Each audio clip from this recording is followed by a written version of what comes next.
Bismillahirrahmanirrahim. Assalamualaikum warahmatullahi wabarakatuh. Dan salam sejahtera untuk kita semua. Kali ini Bapak akan membagikan kompetensi dasar dan tujuan pembelajaran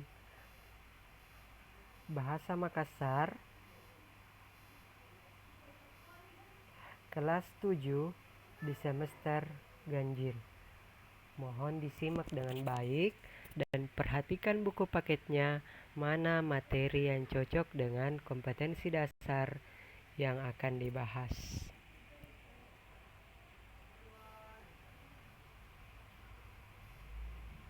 Pembelajaran Makassar atau pembelajaran pertama Lontara. Kompetensi dasar 3.1.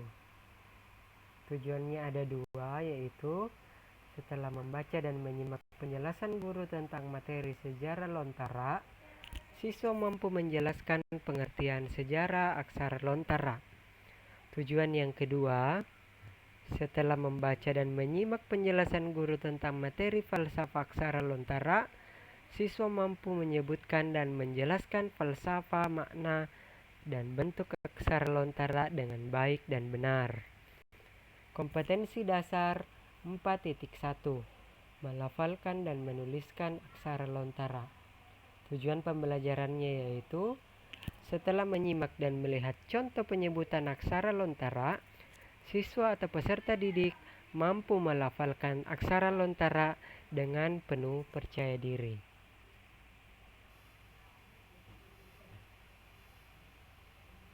Selanjutnya, kita beralih ke pembelajaran Makarua atau pembelajaran kedua, aksara, abjad, huruf atau huruf, ejaan atau dan ejaan.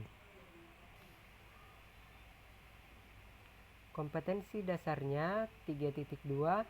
Memahami kaidah pelafalan fonem, kosakata, dan menentukan pola struktur suku kata pada kata dasar bahasa Makassar. Tujuannya ada 3, yaitu yang pertama, setelah membaca dan menyimak penjelasan guru tentang materi pelafalan fonem dan kosakata, siswa atau peserta didik mampu menjelaskan pengertian kata, aksara, abjad, huruf, fonem, dan ejaan dengan bahasa yang santun. Tujuan yang kedua, setelah membaca dan menyimak penjelasan guru tentang materi pelafalan fonem dan kosakata, siswa atau peserta didik mampu menjelaskan perbedaan konsonan dan vokal dengan bahasa yang santun.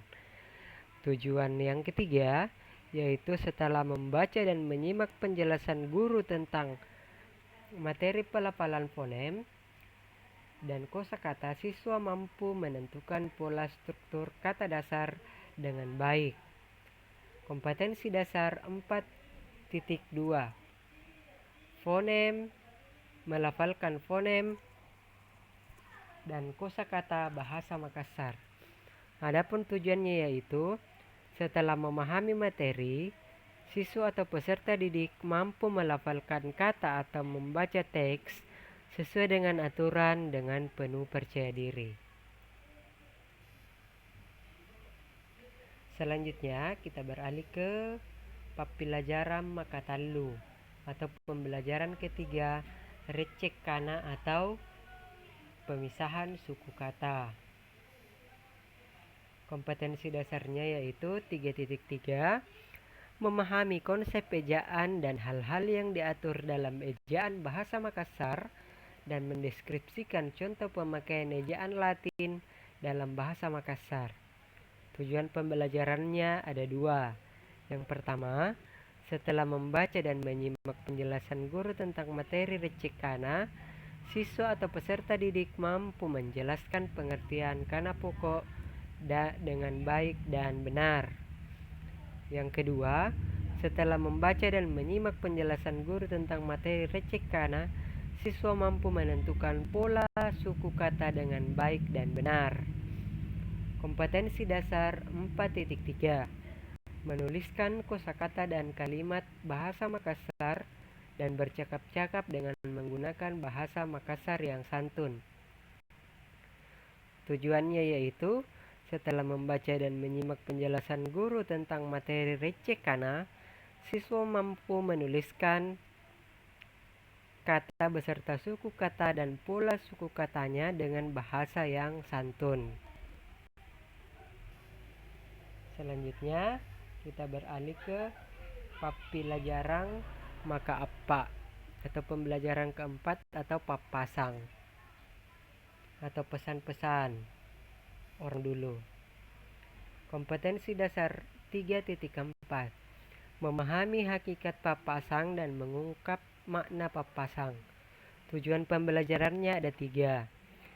Yang pertama, setelah membaca dan menyimak penjelasan guru tentang materi papasang, peserta didik mampu menjelaskan pengertian papasan dengan bahasa yang santun. Tujuan pembelajaran yang kedua, setelah membaca dan menyimak penjelasan guru tentang materi papasang, siswa atau peserta didik mampu menjelaskan contoh papasang. Yang ketiga, setelah membaca dan menyimak penjelasan guru tentang materi papasang, siswa mampu menjelaskan makna papasang dengan baik. Kompetensi dasar 4.4. Membacakan dan menuliskan teks papasang. Adapun tujuan pembelajarannya yaitu setelah melihat contoh pelantunan papasang, siswa mampu menuliskan dan mengungkapkan papasang dengan media poster yang menarik.